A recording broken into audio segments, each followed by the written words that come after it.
আসসালামু আলাইকুম এভরিওয়ান, সবাই কেমন আছেন? এরকম সুন্দর খাস্তা একটা বিস্কিট খেতে কে কে পছন্দ করেন বলেন তো? নান খাতাই আজকে রেডি করে ফেলছি। নান খাতাই প্রথমে আমি 1.5 কাপের মতো ময়দা নিয়েছি, তার সাথে অ্যাড করে দিচ্ছি 2 টেবিল চামচ সুজি আর 3 টেবিল চামচ অ্যাড করছি বেসন। বেসনটাকে অবভিয়াসলি একটু টেলে নিতে হবে, টেলে নিয়ে তারপরে অ্যাড করে দিব। আর 1/2 কাপের মতো বাটার আর ঘি মিশিয়ে এখানে আমি দিয়েছি। আর চিনিটাকে গুঁড়া করে নিয়েছি। চিনির মধ্যে 1 টেবিল চামচের মতো এলাচটাকেও চিনির সাথে আমি একবারে গুঁড়া করে নিয়েছি।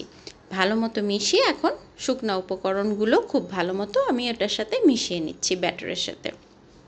1 টেবিল চামচ গুঁড়া দুধ দিচ্ছি, খুব ভালো মতো মিশিয়ে নিয়েছি। এখন এটার মধ্যে আমি অ্যাড করে দেব কিছু কাজু বাদাম, ছোট ছোট করে একদম কেটে নিয়েছি। এখন একটা বিস্কিটের শেপ করে সবগুলো একই মাপের করে নিয়ে এভাবে আমি দিয়ে দিয়েছি, রেডি করে ফেলেছি।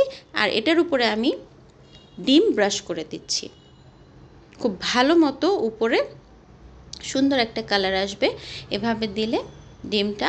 আর তার উপরে দিয়ে দিচ্ছি পেস্তা বাদামটাকে কেটে রেখেছিলাম, ওটাই আমি দিয়ে দিচ্ছি। আর এখন আমি বেক করতে দিয়ে দিব ফর 20 to 25 মিনিটস। একটু খেয়াল রাখবেন, খুব বেশি বেক হয়ে গেলে শক্ত হয়ে যাবে, খেতে ভালো লাগবে না। এরকম একটা লুক পেতে 20 to 25 মিনিটস ইজ এনাফ।